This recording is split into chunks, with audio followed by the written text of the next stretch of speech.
चलिए हम हमारे सारे एलुमनाई को क्लासरूम में लेकर आए और उसकी भी वजह है चूँकि इनकी पुरानी यादें हम ताज़ा कर रहे हैं और इन्हीं से जानते हैं कि कैसा लग रहा है बहुत टाइम बाद एलन के क्लासरूम में फिर से बैठकर कैसा लग रहा है। बहुत सब याद आ रहा है, वापस यहीं पे बैठ के क्लासेस लगाई थी, सबने साथ में लगाई थी क्लासेस। सबने क्लासेस लगाई थी, लेकिन क्लासरूम के कोई किस्से बताना चाहोगे? हम जैसे कि हाँ एक दिन 8 साढ़े 8 बजे हमारी क्लास छूटती थी, तो ऐसे क्लास में सारा बोर्ड भरा हुआ है, तो एक बच्चा उधर से उठता है और डस्टर उठा और साफ करके चला गया और सारी क्लास चिल्ला रही है क्या कर दिया और भाग जाते थे। तो ऐसे बहुत सारी चीज़ें होती थी, कुछ बता नहीं सकते इंटरव्यू में, लेकिन काफ़ी अच्छी मज़ेदार चीज़ें होती थी। मतलब बहुत सारी चीज़ें, बहुत सारे किस्से क्लासरूम में होते हैं और डेफिनेटली ये वो यादें हैं जिनको ये दोबारा जीने आए हैं। अच्छा, आपसे पूछना चाहूँगी कि क्लासरूम में बैठे हो वही दोस्त हैं जिनके साथ कभी क्लास में पढ़ा करते थे, मस्ती किया करते थे और कंटिन्यू क्लासेस लगना है ना, और उसके बाद वो 5-10 मिनट का ब्रेक मिलना, वो खुशी कैसी होती थी? ब्रेक में हम लोग सबसे पहले उठ के भागते थे बाहर, बट काफ़ी मज़ा आता था ओवरऑल क्लास में भी।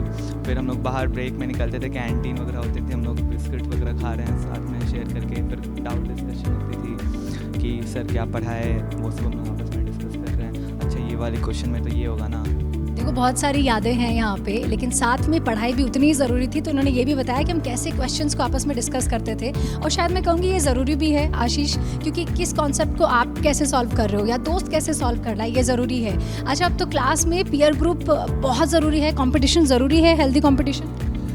हेल्दी कंपटीशन तो होना ही चाहिए ऑब्वियसली, क्योंकि ऐसे हमने देखा है जनरली कि जो ग्रुप में लोग होते हैं सब पढ़ते हैं आपस में, तो सब आपस में जैसे एक को डाउट आया दूसरे ने सॉल्व कर दिया, मैंने एक क्वेश्चन सॉल्व किया उसने दूसरे तरीके से सॉल्व किया, छोटा तरीका था, शॉर्ट ट्रिक पता चल गई। तो इसलिए एक हेल्दी कंपटीशन के लिए अच्छा ग्रुप साथ में होता है तो काफ़ी सारी चीज़ें वहीं सीखने को मिल जाती है। डाउट ऐसा आता है टीचर तक पहुँचने की ज़रूरत ही नहीं पड़ती, कई बार हम आपस में सॉल्व कर लेते हैं। तो और फिर टेस्ट होते हैं, रैंक्स आती है, पेपर डिस्कस कर लेते हैं हम आपस में, जैसे पहले भी कहा था हमने कि वो पेपर के आंसर की हम कभी आने से पहले बना लेते थे।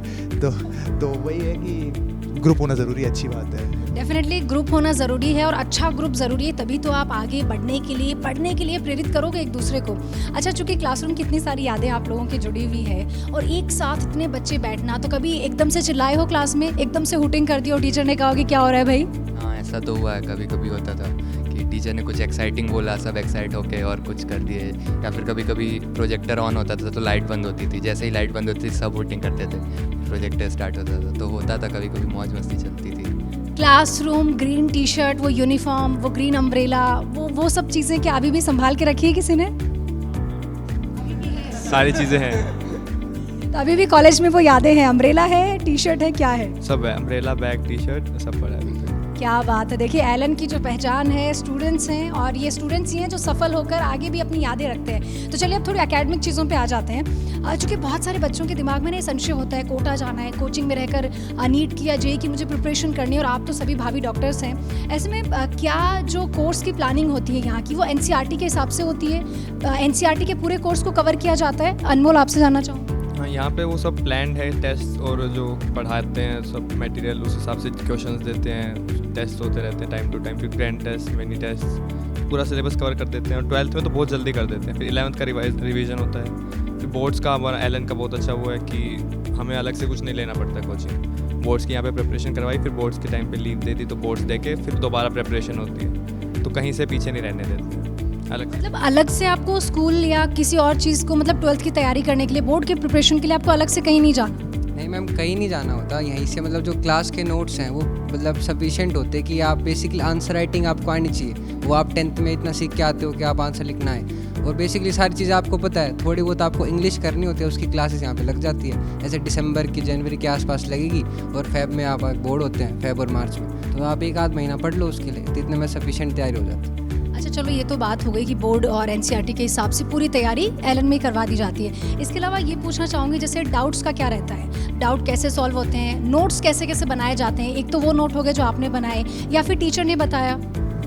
मैं तो क्या करता था कि नोट्स को कंपाइल करने की कोशिश करता था कि जब भी मेरी एग्ज़ाम आए तो मुझे एक ही जगह से रिवाइज़ करने में हेल्प हो जाए। लाइक एनसीईआरटी भी पढ़ना, नोट्स भी पढ़ना, फिर मॉड्यूल भी पढ़ना, ये काफ़ी हेक्टिक हो जाता। तो मैं ऐसा करता था नोट्स में सब कुछ हो, या तो मॉड्यूल में सब कुछ मैंने ऐड कर दिया और नोट्स, तो उससे मुझे काफ़ी हेल्प मिलती थी।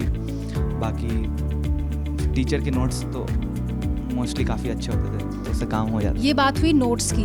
अब चूंकि ना सबकी अपनी टिप्स होती है, ट्रिक्स होती है कि यार मैं तो ऐसे पढ़ता हूँ, या फिर मैं ऐसे रिवीजन करता हूँ, या मैं मेरे नोट्स में भी शॉर्ट नोट्स निकाल लेता हूँ। मतलब मुझे लगता है मोस्टली ऐसा कुछ ना कुछ करते होंगे अपने हिसाब से। तो आप मुझे बताओगे कि सब आप लोगों ने क्या ऐसा किया जिसके चलते आपने अपना मनपसंद कॉलेज भी मिल गया, अच्छी रैंक भी मिल गई जो चाह रहे थे? मतलब ये होता है कि एक टाइम के बाद वो रिवाइज करने के लिए बहुत सारा कंटेंट हो जाता है, तो इतना सब कुछ जैसे बाद वाले टेस्ट में तो पूरा सिलेबस आता है, तो इतना सब कुछ रिवाइज हो नहीं पाता। तो वही है, या तो अब जैसे अब मैंने 2 पेजेस पढ़े, तो मुझे अब लास्ट में वो 2 पेजेस पूरे नहीं पढ़ के मैं एक पैराग्राफ लिख के स्टिकी नोट पे चिपका लूँ बुक में कि मेरा इन पे कवर हो जाएगी। ये मेन पॉइंट्स है जो याद रहते नहीं है मुझे इन 2 पेजेस में से, तो मैं वो पढ़ लूँ लास्ट में, अंडरलाइन कर लो, इंपॉर्टेंट चीज़ें हाईलाइट कर लो, तो इससे टाइम बचता है ना लास्ट में। नोट्स में कुछ जैसे अर्श ने बताया कि कंपाइल कर लो एक ही जगह, वो बेस्ट तरीका है कि एक नोट्स में कहीं पे लिख लो या फिर कुछ ऐड कर लो कुछ, तो वही कंपाइल जितना करोगे उतना आपका टाइम बचेगा लास्ट में, जितना टाइम बचेगा उतना टाइम बढ़ेगा रिवीजन के लिए बाकी चीज़ों का, वही लास्ट में मैटर करता है। देखो यथार्थ सभी अपने अपने टिप्स बता रहे हैं। आपसे भी जानना चाहूँगी कि क्योंकि जो नीट के स्टूडेंट्स हैं जो अभी एग्ज़ाम देंगे, ऐसे में वो किस तरह से रिवीजन करें, या फिर जो चीज़ें उनको लग रहा है कि यार वो मुझे अभी भी समझ नहीं आया उस पर जाएँ, या सिर्फ रिवीजन पे फोकस करें? आप क्या टिप्स देना चाहोगे? लास्ट के लिए तो मैंने क्या किया था, मेनली क्वेश्चन पेपर सॉल्व किए थे, मतलब लास्ट 1-2 महीना। हाँ, प्रीवियस ईयर्स भी और जो और टेस्ट सीरीज़ थी उन सब के क्वेश्चन पेपर, लाइक रोज़ एक पेपर तो करता ही था मैं, तो उससे वो रिदम बना रहता है। फिर जब हम पेपर देने जाते हैं तो आ जाता है कि हाँ वो रिदम बना हुआ, 1 महीने से पेपर सॉल्व कर रहे हैं, तो स्पीड बन जाती है, हो जाता है। और फिर क्वेश्चन पेपर सॉल्व किया, जो गलतियाँ हुई उसको वापस से देखा कि क्या लैक हो रहा है, कौन सा कॉन्सेप्ट में गलती हो रही है, और उसके अलावा क्वेश्चन पेपर सॉल्व हो गया, एनालिसिस हो गया, बाकी जितना टाइम बचा था उसमें रिवीजन ही करना है। मतलब 1-2 महीने बचे तो नया तो नहीं पढ़ना है अभी कुछ, क्योंकि जो मेन जो पढ़ रखा है वही अच्छे से रिवीजन ही करना है। तो मेन यही रहता था मेरा कि क्वेश्चन सॉल्व और रिवीजन। क्या बात है। अच्छा, चूँकि आप लोग 2-2 साल कोटा में यहाँ रह कर गए और अपने सपने भी पूरे किए, और आज एक अच्छा मैं कहूँगी नाम करने के अग्रसर हो। ज़्यादातर कंपाइल करके और रिवीजन करके सब कुछ हो जाता था कवर। उसके बाद मेन ये है कि जो तुम्हारे वीक टॉपिक्स हैं ना उनको अलग से एक जगह लिख लो। जो वीक टॉपिक हैं, वीक पॉइंट्स है जो याद नहीं रहते, उनको लिख लो, उनका मल्टीपल रिवीजन और शॉर्ट नोट्स, या फिर इमेजेस से ज़्यादा याद हो, विजुअल अच्छा ऐड होता है तो उसे याद रहता है। एक दूसरे से डिस्कस करके बहुत अच्छा याद रहता है। जो वीक टॉपिक है उससे डिस्कस कर लो, उसका वीक टॉपिक डिस्कस कर लो, दोनों का स्ट्रॉन्ग हो जाता है वो टॉपिक, तो उससे अच्छा रहता है। अच्छा, एलन को आप लोगों ने बहुत करीब से देखा है इन 2 सालों में, मतलब एलन सिस्टम को बहुत अच्छे से जाना है। एलन सिस्टम के बारे में जानना चाहूँगी, किस तरह का सिस्टम है, क्योंकि आप लोगों के अधिकतरों के भाई बहन भी यहीं पढ़ते हैं। विदित, आपसे जानना चाहूँगी कि एलन सिस्टम को आपने इतना करीब से देखा, आपको क्या लगता है कि कोटा वाकई जीतने के लिए तैयार कर देता है? मैम, क्योंकि बेसिकली आप किसी भी टेस्ट के लिए प्रिपेयर करते हो, क्योंकि आप एग्ज़ाम दे रहे हैं, उसके लिए बेसिकली डिसिप्लिन में आना बहुत ज़रूरी है। तो बेसिकली एक रेगुलरिटी हमें एलन देता है कि आप 2 बजे आओगे, 8 बजे क्लास होगी आपकी, फिर एक बेसिक रूटीन दिन का सेट हो जाता है कि आप इस समय सो रहे हो, इस समय आप जाग रहे हो, इस समय आपके पेपर होंगे। महीने का एक पेपर फिक्स रहता था, तो हमें उस हिसाब से शेड्यूल देते कि भाई अब एंड में जाके थोड़ी मस्ती कर लेंगे पेपर के बाद, तब तक हम पढ़ाई करेंगे। तो ऐसे बेसिकली सारी चीज़ें अपने सिस्टम में, जैसे ये था कि टीचर्स वगैरह थे तो डाउट के अलग टाइम रहता था, और अपने क्लास के बाद भी डाउट्स वगैरह लेते थे। तो ये सब मतलब सिस्टम की बातें थी कि अच्छे से कर रहे थे हमारे साथ, तो हम भी ऐसे करते चले गए धीरे धीरे। हमें सोचने की ज़रूरत नहीं पड़ती, हमें सिर्फ आता था सामने से कि आपको ये करना है, जाके पढ़ो, और सब कुछ एलन करता था, कब रेस देनी है। मैं इसमें ये समझूं कि अगर जो टीचर बता रहे हैं, जो एलन सिस्टम आपको बता रहा है, बस वो फॉलो किए जाओ। एक्स्ट्रा कोई बुक पढ़ना या एक्स्ट्रा कोई ज़्यादा ऐसे परेशान होने की ज़रूरत है नहीं अगर एग्जाम क्रैक करना है तो। ऐसा कुछ नहीं है, आप बेसिक जो एलन प्रोवाइड कर रहा है वो करें, आप शांति से, आपका आराम से सिलेक्शन होगा, अच्छी रैंक आएगी। आप हमने सबने ऐसे ही किया था। क्या बात है, मतलब ये मुझे बहुत ही वो लगा कि अलग से कुछ ज़्यादा टेंशन लिया, जो बताया गया क्लास में बस उसको फॉलो करते गए। अच्छा, आपके बारे में जैसे नाम जो है मैं एक बार फिर से बता दूं, अर्श, फर्स्ट से लेकर अर्श तक, मुझे काफ़ी इंटरेस्टिंग नाम आपका लगा। आप क्या कहना चाहोगे एलएम सिस्टम के बारे में? क्योंकि जब हम डिमोटिवेट हो जाते हैं ऐसे में टीचर, मेंटर और डायरेक्टर सर, क्योंकि वो भी एक मोटिवेटर की भूमिका निभाते हैं, तो क्या बीच बीच में जो सेशन हुआ करते थे यहाँ पे, जैसे ओरिएंटेशन सेशन में एक बूस्ट आपको दे दिया जाता है, तो वो सेशन बहुत ज़रूरी है एक स्टूडेंट की लाइफ में? वो सेशन बहुत मज़ेदार होती थी, मुझे तो काफ़ी एनर्जाइज्ड फील होता था। मतलब एग्ज़ाम के बाद हमें प्राइज़ भी दिया जाता था, जो भी टॉप रैंकर्स हैं, टॉप 10 में आ रहे हैं, उन्हें प्राइज़, उसे देख के बाकी लोगों को भी काफ़ी मोटिवेशन आता था कि मुझे भी जाना है स्टेज पे, प्राइज़ लेना है। और फिर जो मोटिवेशनल स्पीचेस वगैरह यहाँ के सर्स देते थे, फैकल्टीज़, काफ़ी मज़ेदार। मतलब कई बार ऐसा भी होता है ना कि आप थोड़ा लूज़ कर जाते हो, प्रिपरेशन करते करते थक गए, यार कैसे होगा, मुझसे नहीं हो पाएगा ऐसा वाला, तो वो चीज़ भी ओवरकम करने में काफ़ी ज़्यादा हेल्प मिला। तो मैं तो काफ़ी सेटिस्फाइड हूँ एलन सिस्टम से। अच्छा, एलन सिस्टम से आप लोग कितने सेटिस्फाइड हैं? वो तो आप जहाँ जहाँ आज हैं आप लोग काफ़ी दिख भी रहा है। कौन कहाँ से है मैं ये भी जानना चाहूँगी, और कौन अब किस कॉलेज में है ये बताइए। अनमोल, आपसे शुरू करते हैं। मैं वैसे फ़तेहाबाद हरियाणा से बिलोंग करता हूँ और अभी UCMS दिल्ली में हूँ। ये भी जानना चाह रहे थे? हाँ, मतलब अच्छे कॉलेज में दिल्ली में जाना मेन मेरा टारगेट था। वैसे कभी सोचा नहीं, बस वही पढ़ते चले गए जैसे जैसे, और पता था कुछ ना कुछ अच्छा मिल ही जाएगा, वही मिल गया अच्छा। और आप कहाँ से हो, और जो सोचा था वो पाके निकले?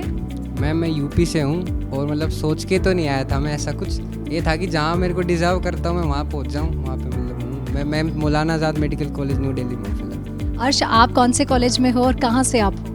मैम मैं मुजफ्फरपुर बिहार से हूँ और अभी मैं बाबा साहेब अम्बेडकर मेडिकल कॉलेज में हूँ दिल्ली में। ये वो कॉलेज है जो शायद बहुत सारे स्टूडेंट्स का सपना होता है जाना। अच्छा अर्श, आप एलन से जुड़े कैसे, मतलब ज़रिया क्या था? किसने सबसे पहले आपको एलन के बारे में बताया? मैम मेरे स्कूल में पहले तो कई सारे जो एक्स स्टूडेंट थे वो सब आए थे, वो बताए कि कोटा काफ़ी अच्छा प्लेस है, वो लोग तैयारी किए हैं वहाँ पे। और मैं एलन के रिज़ल्ट्स वगैरह देखा था, निशिता पुरोहित रैंक 1 लाई थी, और एलन के बारे में काफ़ी सुना भी था। हमारे सीनियर्स 1-2 और भी रहे थे इंजीनियरिंग में भी, वो भी काफ़ी अच्छा किए थे। तो आई थॉट कि हाँ एलन ही जाना है, and Kota is a nice place to study, अच्छा इन्वायरमेंट मिलता है कोटा में। हाँ, मैं टैलेंट एक्स किया था।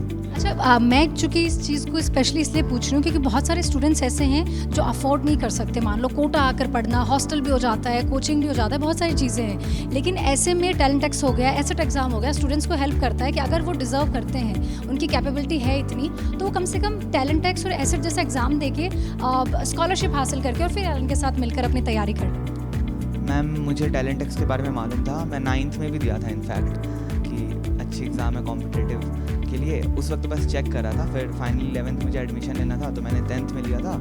तो अराउंड मुझे 50% स्कॉलरशिप मिली। काफ़ी हेल्प करती है टैलेंट एक्स, बच्चों को स्कॉलरशिप अवेल करके वो लोग काफ़ी कम प्राइस में भी स्टडी कर सकते हैं। Very good. फिर हम लोग सारे ने 11th में भी टैलेंट एक्स दिया, तो वो सबके लिए काफ़ी अच्छा था। क्या बात है। देखिए, सभी ने अपनी जगह खुद बनाई है अपनी मेहनत के ज़रिए, और मैं फिर कहूँगी मेहनत से ही सफलता पाई जा सकती है। मेहनत की है तो आप सब कुछ हासिल कर सकते हैं। चलिए, कुछ और किस्से बताना चाहोगे कॉलेज के या एलन कोचिंग के? अब एलन के तो किस्से इतने हैं, 2 साल यहीं पे रहे थे। अब तब हमारे पास फ़ोन भी नहीं थे, हमारे पास वो वाला टाइम था जब हम कीपैड फ़ोन लेके आए थे एलन में। मतलब हमें सबने कहा था कि स्मार्टफोन से पढ़ाई कम होगी, ऐसे ऐसे तो सुनी सुनाई बातें थी, ले आए कीपैड फ़ोन। और फिर उसके बाद फिर कीपैड फ़ोन था, फिर हमारे पास कोई सोर्स ऑफ एंटरटेनमेंट था नहीं। फिर वो कीपैड फ़ोन में भी कभी कभी हम यूट्यूब चला के स्टैंड अप कॉमेडी देख लेते थे। हमने किया हुआ है, कीपैड फ़ोन को स्पीकर से कनेक्ट करके उसमें स्टैंड अप कॉमेडी सुन रहे थे। एक बार बोर हो गए थे काफ़ी, ऐसे 1-2 चीज़ें। कीपैड फ़ोन था, उसमें कभी कभी 100 MB इंटरनेट आता था, उसमें जोक्स वगैरह गूगल से जोक सुनते थे। मतलब गूगल का एक नंबर होता था डायल करने का, उसमें गूगल जोक सुनाती थी, उसमें वो सुनते थे कभी कभी ऐसे ही टाइम पास करने के लिए। तो यही सब थे। मतलब कीपैड फ़ोन में हम जब 2 साल निकले थे, और फिर तो स्मार्टफोन मिल ही गया कॉलेज आके। मुझे नहीं पता था कि आप कोई उस ज़माने के बच्चे हो जिन लोगों ने कीपैड फ़ोन यूज़ किया होगा, लेकिन ये ज़रूरी भी है। अच्छा, अभी जो बच्चे प्रिपरेशन कर रहे हैं, स्मार्टफोन से रहना, सोशल मीडिया से दूर रहना कितना ज़रूरी है? सोशल मीडिया से तो दूर रहना चाहिए अभी फ़िलहाल, क्योंकि एक डिस्ट्रैक्शन हो जाता है वो। क्योंकि अब मेन तो अभी आपको 12 घंटे 13 घंटे पढ़ना है, तो और कुछ के लिए आपके पास टाइम ही नहीं है। तो अगर आप उसमें जाओगे तो एक बार आप लग जाते हो तो आधे 1 घंटे तो निकल ही जाते हैं। फिर उसमें आइज़ पे भी इफेक्ट पड़ता है थोड़ा बहुत, और स्क्रीन देखने से आंखें थक जाती हैं। फिर पढ़ाई पे वापस फोकस करना मुश्किल हो जाता है। तो फिर अभी सोशल मीडिया देखने का तो कोई मतलब ही नहीं है। आपको खुद में रहना है, बाहर की दुनिया से क्या ही मतलब है। तो अभी तो मैं सजेस्ट करूँगा। अच्छा, जब भी आप लोग आते हैं कोटा में, एलन में, तो अधिकतर स्टूडेंट्स क्या करते हैं, गूगल पे, यूट्यूब पे तमाम चीज़ें जानकारी लेकर आते हैं, अपने सीनियर्स को सुनते हैं, टॉपर्स को सुनते हैं। तो क्या आप लोगों ने कभी टॉपर्स टॉक शो देखा है और उनसे सीखा है, और फिर कभी जब खुद वो रैंक हासिल की और फिर मंच पे बैठ के वो फीलिंग कैसे थी? हाँ, ऐसे हम भी वीडियोस देखते ही थे कि क्या हो रहा है, कैसे, मतलब कि हमको भी कुछ तो चाहिए था कि कैसे होगा, क्या होगा, एक आइडिया मिल जाता है। तो अब वही खुद ही ऐसे बैठ के खुद ही वीडियो देना तो बहुत अच्छा एक्सपीरियंस है कि अपनी कहानी खुद बता रहे हैं कि कैसे हमने मेहनत की, क्या क्या हासिल किया। तो बहुत अच्छा एक्सपीरियंस है। क्या बात है, आज सभी अच्छे कॉलेजेस में हैं, एमबीबीएस की पढ़ाई कर रहे हैं और भाभी डॉक्टर्स हैं और हम सब की बेस्ट विशेस आपके साथ हैं। एलन की पूरी टीम की तरफ से आप सबको बेस्ट ऑफ लक और बहुत बहुत शुक्रिया आप लोगों ने अपना इतना कीमती टाइम दिया और फिर से वो ज़िंदगी वो यादें जिन्हें यहाँ पर आए हो। और चलिए एक बार सब मेरे साथ कह दीजिए, एलन है तो वाकई सब मुमकिन है। अब हर घर पहुंच रहा है एलन, हर घर में एलन।